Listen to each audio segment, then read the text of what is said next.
Nyata kalau terang. Kulo niku mulai ngaji riyen niku mengumpulkan beberapa hadis tasbih yang tentang metode kalimatnya, bukan metode keyakinan. Nah, keyakinan tentu kita dalam hati selalu maca napa tasbih, tapi ada metode kalimat. Metode kalimat itu begini, misalnya Sayyidah Juwairiyah ini kalau cerita riwayat dulu. Sayyidah Juwairiyah itu kan Kanjeng Nabi kalau gilir istrinya itu misalnya di subuh selesai, terus Nabi mau ke masjid. Ketika Nabi mau sholat subuh, Juwairiyah itu masih wiridan. Ketika Nabi sudah dari masjid, sudah sampai waktu duha. Waktu duha menurut standarnya ulama itu min tulu isyamsi ila qadri rumhin. Terus kira-kira itu cara batas pandangan mata itu 7 meter dari ufuk. Sinaduril ain. Wong kuno nak darani kadar tak penumbak. Ya kira-kira 7 meter dari pandangan mata dari nopo ufuk. Niru ngono. Berarti nak wiridane mulai 4:30 nganti jam 4:30 ya. Lho tak warai carane bener tapi rada nakal tak warai. Dari Kanjeng Nabi bar kok juga. Lama wis ana nakale koyo Nabi. Lah Kanjeng Nabi bar subuh niki. Wiri ya, lho kok wiridan nggih. Lho mulai mau wiridan nggih. Wah, aku mau maca 4 kalimat tapi ambek wiridan mau sik unggul macananku. Lha iki tenan lho tenan. Ya mau sik wiridan nggih. Aku mau duwe 4 kalimat, nak mbok waca ping 3 banding mbek wiridane mulai napa? Niki ben sampean roh sanate wiridan. Gini ku Kanjeng Nabi carane wiridan, satu kata itu dirangkai kemudian diyakinkan meninsijam menyatu dengan fakta alam. Mane sampean kudu syukur. Sing elek, sing ganteng, sing sugih, sing marah kudu syukur. Engko tak wak ijazah. Mergo ini ngaji terlambat panjang kula nyai. Jadi mulai tahun 1431 sampai 1430 napa? Coba ini tak bari pas maghrib. Itu maghrib itu wis mlebu tahun 1432. Jadi ngaji terlama dalam sejarah saya. Jadi melewati antar tahun. Antar napa? Antar tahun. Ini kalau niati nangin dalam. Kalau nu gak ada adat anjani itikaf. Rian biasa itikaf diambang. Masa gitu umat ngajak Mustafa bareng. Kanjeng Nabi cara ngajari kita begini. Dan ini mesti tak sanggup mati. Kalau nak sanggup mati tampak pun cukup. Hanya saya sudah benar. Tapi jangan tak sanggup nih. Dan benar urip. Jadi begini ya. Subhanallah itu kata sakral yang diwariskan mulai Nabi Ibrahim sampai ke Nabi Muhammad Shallallahu Alaihi Wasallam. Artinya Subhanallah ini maha suci Allah. Maha suci ini artinya ya tidak terbayang kayak apa bentuknya, terus kayak apa irodahnya, kayak apa maunya itu tidak terbayang. Ya sudah pokoknya Allah itu suci. Meskipun kita tidak pernah bisa menghadirkan makna kesucian itu sendiri kayak apa. Tapi kemudian sucinya Allah itu gimana? Kata Nabi ada dokholki ya sejumlah makhluknya Allah. Wong elek, wong pincang, wong nakal, maling, buntuk, bajingan. Pokoknya ada dokholki. Pulau ini mau tasbih jenengan Gusti sejumlah makhluk jenengan. Jadi artinya nak wiridan mulai 4:30 sampai 4:30 Juwairiyah mau. Iku orang mewakili seluruh alam raya. Nabi nakalan ada apa? Jadi ada apa? Terus ditiru ulama-ulama sing nakal nak wiridan ada nafasin. Sejumlah nafasnya uang orang umat tahu uang semuanya. Nak mau ada selawat ya, ngoten niku.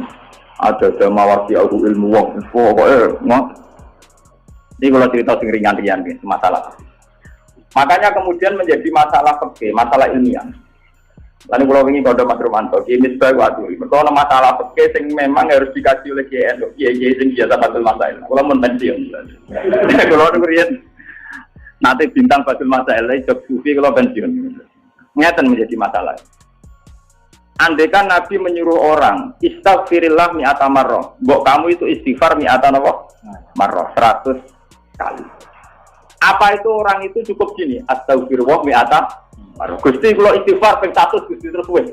Cukup enggak kira-kira? Apa harus bilang astagfirullah sampai 3 sampai 100 kali? Kira-kira rata-rata ulama darani ya ndak harus astagfirullah sampai 100. Tapi masalah ditolak beda. Tak kau lagi misbah. Wong meni tolak tuki salah. Tadi gue tolak bain. Padahal dia hanya bilang tolak tuki. Kamu saya talak. Salasan keluar kamping telu. Tapi dia hanya bilang salasan loh. Tidak tolak tuki. tolak begitu. Paham ya? Sehingga itu menjadi masalah ilmiah. Paham ya? Ketika Nabi bilang istaghfirillah mi'ata marrah. Itu kan kita harus bilang astagfirullah sampai 100 kali. Tapi di bab tolak beda. Ketika kita bilang gue tak pegat ping telu, jadi bain apa? Bain. Padahal kita hanya bilang 1 kali. Cuma meni ping telu. Ya tapi misalnya rokin tak jotos pimisan, tak jotos ping telu kan tetep lara pisan to wong sing kena napa. Ini masalah begini. Ini ngrungokno tenan. Tapi itu kan ada. Tapi Kanjeng Nabi itu kenapa ngajarin kita justru pakai adat itu? Adat khalqihi sejumlah makhluknya. Jadi kemana Kanjeng Nabi nak perasaan beliau ndelok wong nakal, wong bajingan, wong kafir sekalipun. Perasaan beliau itu ya bukti kesucian Tuhan. Ya sudah perasaannya Nabi bukan dulu Abu Jahal CS itu ya kesucian Tuhan, dulu Abu Lahab kesucian Tuhan. Nabi Dewi ora tahu paham, ora kepengen paham makna suci itu kayak apa, ora pengen paham. Orang malaikat kok suci malah ngawur. Begini, ketika ini cerita nyata dan saya siap disomasi malaikat. Ini kalau ngomong tenang.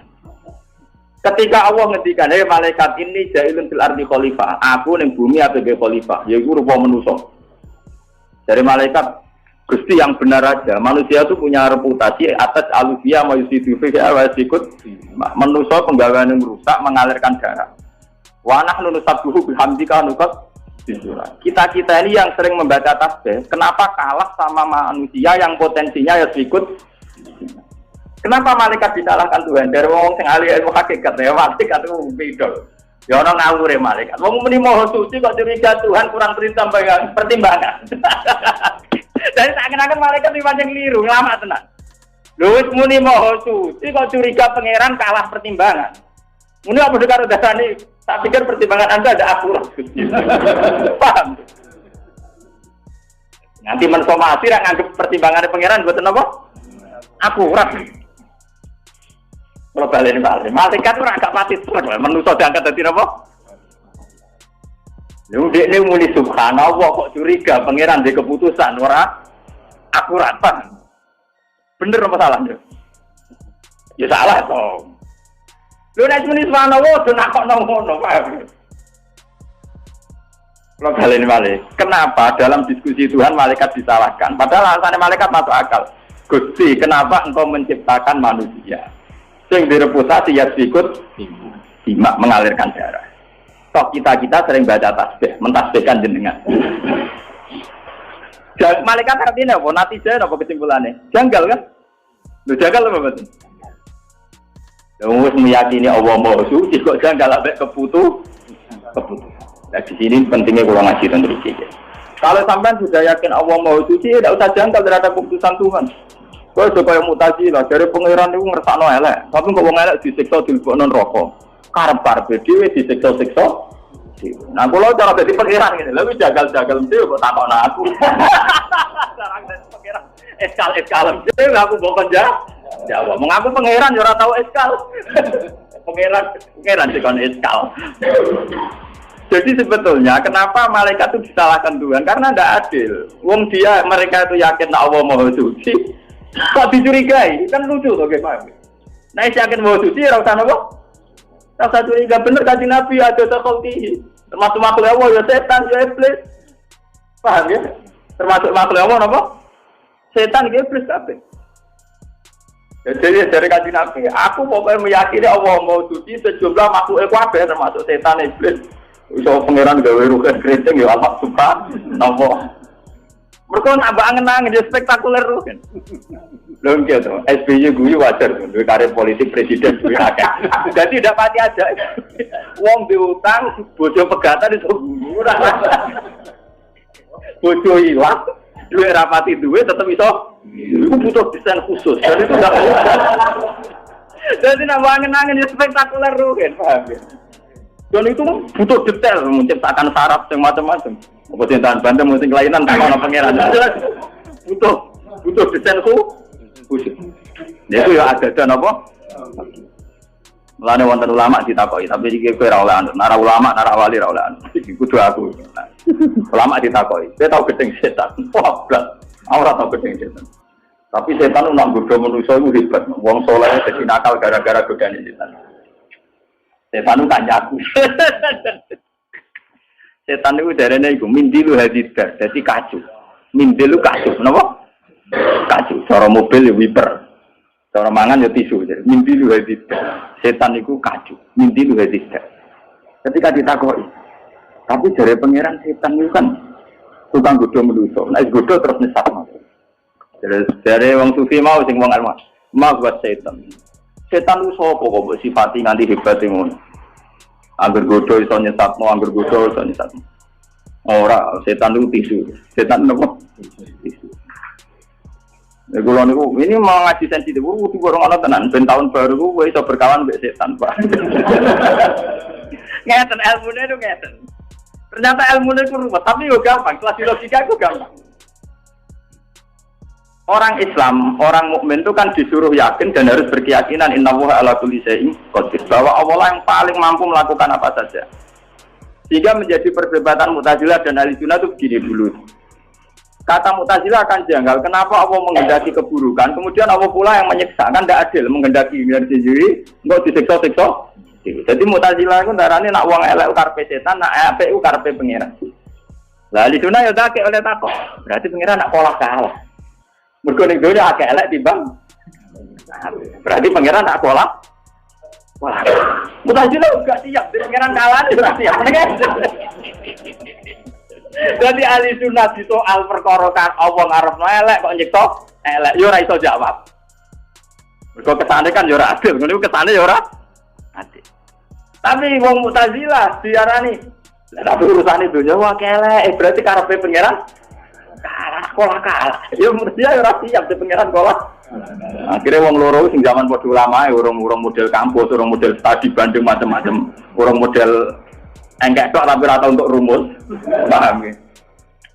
Terus jarene wong loro ketemu kancane itu. Lah iya mula-mula ra ora ono Quran hadis ngajari bantah-bantahan ngene iki. Dia anggere muni subhanallah wallahu akbar ya bar. Sampai mau suci Allah Maha Agung. Lah iki terus menang akhirnya. Lah ya ora ngono darane Allah Akbar apa sing mau besar. Ora koyo kuwe setan malah besar. Mergo setan menangan terus ora koyo kuwe malah kesane muji setan terus, kesane setan akbar, paham? Kesane setan setan menangan terus idene kasil terus sing akbar napa? Setan. Mulane kula langgep setan yo mintilu hadidar. Cara kula nggih kasu. Sak kula nganggep setan ku kasu.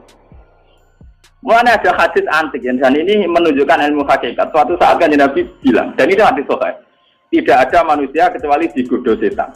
Gitu. Wala anta ya Rasul, engkau juga digoda setan. Iya, tapi nengarku tak duduk no Islam. Itu kan lucu.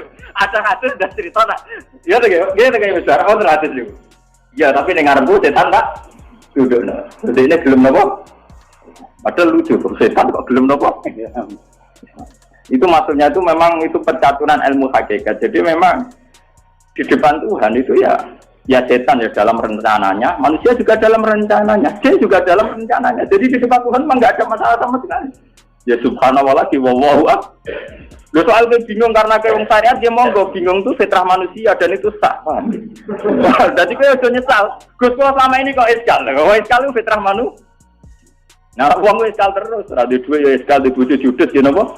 Iskal, ambek konco dineng ya iskal. Nak manusia penggaweane nopo? Kalau Gunung Merapi ya iskal. Padahal Gunung Merapi nak protes. Sayang di sini kamu yang nempat di kawasan saya. Aku masuk nih gonku dhewe kok. Aku manggon ning omahku dhewe. Misalnya Gunung Merapi ngomong lah sama opo.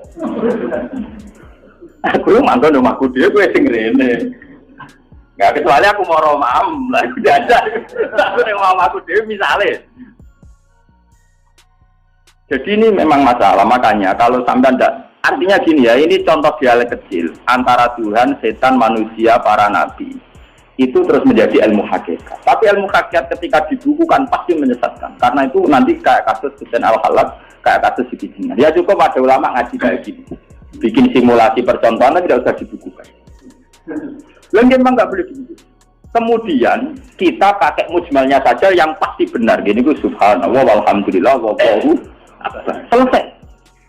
Mulane kula mboten seneng mek kitab-kitab tasawuf sing berlebihan, awas godane setan, wong alime kadang keridu, wong sing soleh puluhan tahun kadang keridu. Nanti lama-lama jadi inna setan ala kulli syai'in qadir. Jadi setan ala kulli syai'in.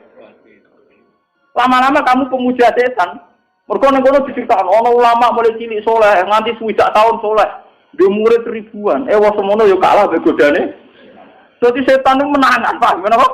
Malah dasi gede, berkusi puji menangan, paham ya? Nah, aku lah mau tak anggap tisu, hati cilik dia ngadepi aku, tak anggap apa? Tisu, mindi luhedita. Dan itu lebih ringan bagi kita sebagai orang pecinta Allah itu lebih ringan, subhanallah. Jadi cara kulon ketemu setan tak tahu, kalau iki yakin amin tinggal wis apa? Ya tinggal wis aku, ya Allah ya sampai, ya setan sampai, termasuk setan apa?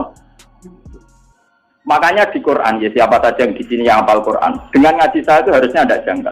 Karena Quran sendiri beberapa kali ngendikan kama tali syaitani isqala lil insani fur, falam maka qala inni bari'um minka inni akhafuha rabbal alamin. Ya.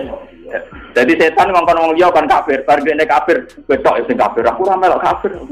Betok sing kafir ora melok kafir. Alasan setan inni akhafuha rabbal alamin. Aku mesti tenan pikiran, aku tahu roh. Bari ku setan mending ngene. Menuso cek gua ora tau ora swarga, ngono ambek pangeran lali matian. Aku tetep lho setan ora tau dino lho, piye lho. Setan ora tau mabuk, piye. Ora tau nyolong iki. Lah ya repot. Ora nek Quran nyontok, maka matalis setan isqala lil insani kufur, tapi pala maka faro qala inni bari'um minka